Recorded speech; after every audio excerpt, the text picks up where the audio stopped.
And down goes J.T. Barrett, courtesy of Jack Sitchie. Jack Sitchie is the Big Ten Defensive Player of the Week after he recorded a career-high 15 tackles against Ohio State.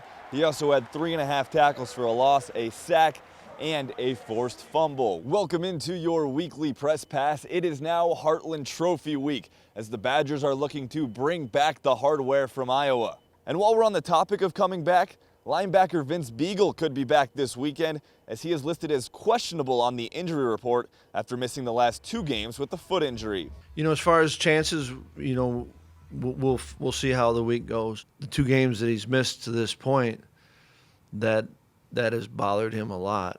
But I think at least when he's had the procedure now, last time you talked to him, how you doing? I feel good. I was able to do this, so he feels like he's going forward. So I don't feel like it's an anxiety as much as just if there's anxiousness, it's anxiousness to get playing again, but he's encouraged by what's happening. The game versus Iowa kicks off at 11 a.m. on Saturday. The road team has won the last 5 games in the series. Here's Wisconsin's Hughes with a pretty good check. Outlet pass stolen by Bessie. Put it in front, backhand, all right between the legs. Hughes scores! Oh, wow! If you missed it, that goal from Cameron Hughes was the top play of the night on SportsCenter Sunday. The Badgers scored a couple highlight reel goals as Ryan Wagner scored from his knees. But it came in a losing effort to number 6 Boston College as the teams split the weekend series. The Badgers have a ton of firepower on offense. Tony Granato knows the team defense needs to improve. He also knows the expectations need to be raised. Our mindset has to be that the challenges that are in front of us are good ones because we're a good team. And that means when you beat BC on Friday, you got to expect to beat them on Saturday. I would say some of our players are probably happy that we got a split. I don't think as a coaching staff or as a program like the University of Wisconsin, we should be happy saying we got a split. The Badgers are going to experiment with the lines this weekend with an exhibition game on Friday. Saturday is Skate with the Badgers. It's from 10:30 to 12:30 at the Kohl Center. It's free. You just need to bring your own skates. The women's hockey team is fresh off a sweep of number 7 Clarkson, a Final Four team from last season. Saturday's win also marked a milestone for Coach Mark Johnson as he recorded his 400th career win. He's the first WCHA head coach to reach the milestone and just the 3rd D1 women's hockey coach to hit the mark. As I look at it, it's a pretty big number. I guess I look at my face in the mirror in the morning and I see the gray hair. It means I've been here a while, so. Just thankful that we've been able to create a product that the communities not only enjoys watching, but more importantly, they support it. And so it's fun for our players, it's fun for their families, it's fun to be a part of something that I guess you're just proud of. It's another top 10 battle for the Badgers this week as UW is at North Dakota this weekend.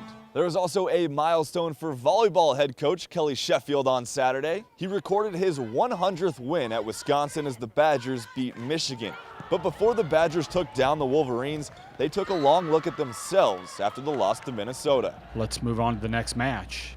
That was the approach that we took. And I think after I talked, I think Haley Nelson went up to the gym for about 50 minutes. And then she gives me a call the next day and just says, hey, I may be wrong here, but I disagreed with how you approached it. And, but if I'm wrong, I'm wrong. But basically, we're Wisconsin, darn it, and that doesn't happen to us. And I'm not okay with the mentality of just moving on to the next match. And I think we ought to be ticked off about that. And I said, Nellie, you're right. You're right. That doesn't happen. That should not happen. And we were able to address ourselves, like you said, before we moved on to Michigan. We thought that was really important. This week, the Badgers get a chance to beat the number 1 team as they are on the road at Nebraska Friday. The men's soccer team ends the regular season with 4 straight home games, starting Tuesday against UW-Milwaukee. And Wisconsin has a chance to go for the in-state sweep for the first time since 2008, as the Badgers have already beaten Green Bay and Marquette. The rivalry goes back, 35, 40 years. UWM, Wisconsin men's soccer is a derby. So we're expecting a great game, great performance by them.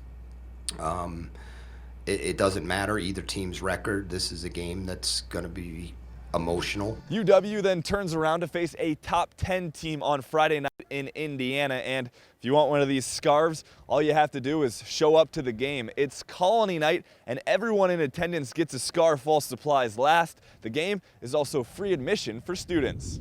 The women's soccer team is on a 5-game unbeaten streak. Took a little bit for the Badgers to find their identity after losing 7 players from last year's squad, but the Badgers have figured it out. Well, after that Indiana game, I kind of put my foot down and said, we're not going to give up goals, and we're going to defend together as a unit, and we're going to stay compact. And I thought there was a different physicality that the team brought to the field that they hadn't done before. And I think it's great for this group that we are peaking at the right time. The Badgers will look to push their unbeaten streak to 6 this weekend when they take on Illinois.